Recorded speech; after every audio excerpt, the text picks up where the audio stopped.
दोस्तों, ये कहानी सिर्फ एक गांव की नहीं, ये पूरे सिंध की हकीकत है। दरिया का पानी जब उभर कर आता है तो खेत, घर, स्कूल, ख्वाब सब बहा ले जाता है। लेकिन याद रखें, सब कुछ खोने के बाद भी उम्मीद बाकी रहती है। वो बच्चे जो स्कूल की छत पर पनाह लिए बैठे थे, उनकी आंखों में आज भी ख्वाब जिंदा हैं। अब सवाल ये है कि क्या हम इन ख्वाबों को दोबारा परवान चढ़ने का मौका देंगे, या फिर अगली बार भी यही मंजर दोहराया जाएगा? अगर हम सब ने मिलकर एक कदम उठाया, कुदरत का एहतराम किया और हिफाजती इक़दामात किए, तो दरिया का ये गुस्सा भी कम हो सकता है और हमारे बच्चों के चेहरे दोबारा मुस्कुरा सकते हैं। याद रखें, जिंदगी रखती नहीं, ख्वाब मरते नहीं और उम्मीद कभी खत्म नहीं होती। हेलो दोस्तों, खुश आमदीद इंटरेस्टिंग स्टोरीज में। अगर आपको हमारी कहानियां पसंद आएं तो चैनल को सब्सक्राइब करें और बेल आइकन दबाएं ताकि आपको हर नया एडवेंचर फौरन मिल सके। सिंध की जमीन हमेशा दरियाए सिंध की मेहरबानियों से जिंदा रही है, लेकिन जब यह दरिया गुस्से में आता है तो जिंदगी उजड़ जाती है।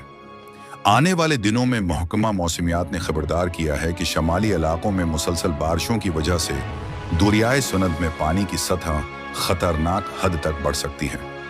अंदाजा है कि अगले हफ्ते तक यह दरिया बाज मकामात पर अपनी तुगयानी की पुरानी हदों को पार कर जाएगा। माजी में भी ऐसे तूफान आए जब गांव के गांव बह गए, खेत अजड़ गए और लोग सिर्फ आसमान की तरफ उम्मीद से देखते रह गए। इसी दौरान सिंध के एक छोटे गांव में स्कूल की छत पर कुछ बच्चे पुनाह लिए बैठे थे। नीचे तक पानी ही पानी था। क्लास रूम, खेल का मैदान और वो छोटी सी लाइब्रेरी जहां बच्चे ख्वाब देखते थे, सब सैलाब की नजर हो चुके थे। छत पर बैठे बच्चों की आंखों में डर भी था और उम्मीद भी। छोटे अहमद ने अपने दोस्त सलीम से कहा, काश ये पानी जल्दी उतर जाए, मैं अपनी किताबें वापस लेना चाहता हूं। लेकिन हकीकत ये थी कि वो किताबें अब पानी के साथ बह चुकी थीं। करीबी देहात में लोग अपनी कश्तियों से बच्चों को निकालने की कोशिश कर रहे थे। हर कोई जान बचाने की फिक्र में था, मगर बच्चों की मासूमियत ऐसी थी कि वो अब भी सोच रहे थे कि जब स्कूल दोबारा खुलेगा तो क्या उस्ताद जी हाजिरी लेंगे।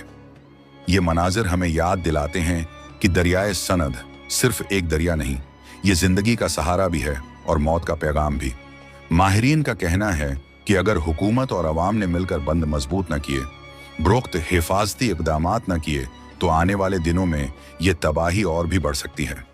आखिर में जब रेस्क्यू टीम ने बच्चों को छत से निकाला तो सबने एक साथ आसमान की तरफ देखकर शुक्र अदा किया।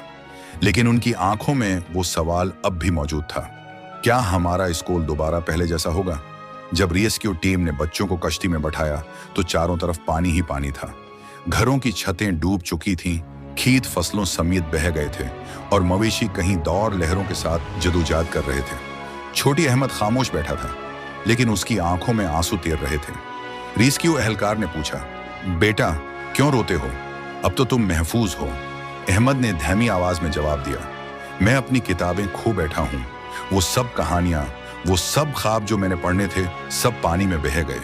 एहलकार के पास जवाब न था। वो जानता था कि सिर्फ एक घर या एक स्कूल नहीं, बल्कि पूरे गांव के ख्वाब डूब गए हैं। जब कश्ती किनारे पर पहुंची तो बच्चे अपनी माँ बाप की गोद में समट गए, मगर उनके दिलों में एक नया खौफ भी पैदा हो चुका था। क्या अगले साल फिर यही मंजर दोहराया जाएगा? दरियाए सिंध का शोर अब भी गूंज रहा था। ये शोर एक पैगाम था कि अगर हमने कुदरत के उसूलों को न समझा, दरिया के रास्ते न बचाए और हिफाजती बंद मजबूत न किए, तो ये कहानी हर साल दोहराई जा सकती है। लेकिन उन बच्चों की आंखों में फिर भी एक नन्ही सी रोशनी बाकी थी। रोशनी उस यकीन की कि एक दिन उनका स्कूल दोबारा खुलेगा, वो अपनी किताबें फिर पढ़ेंगे और वही छत जो आज पनाह बनी थी, कल इल्म की रोशनी से जगमगाएगी। दोस्तों, अगर आपको ये एडवेंचर स्टोरी पसंद आई हो तो इंटरेस्टिंग स्टोरीज को सब्सक्राइब करें, लाइक और शेयर करना ना भूलें, ताकि हम मजीद ऐसी जबरदस्त कहानियां आपके लिए लेकर आएं।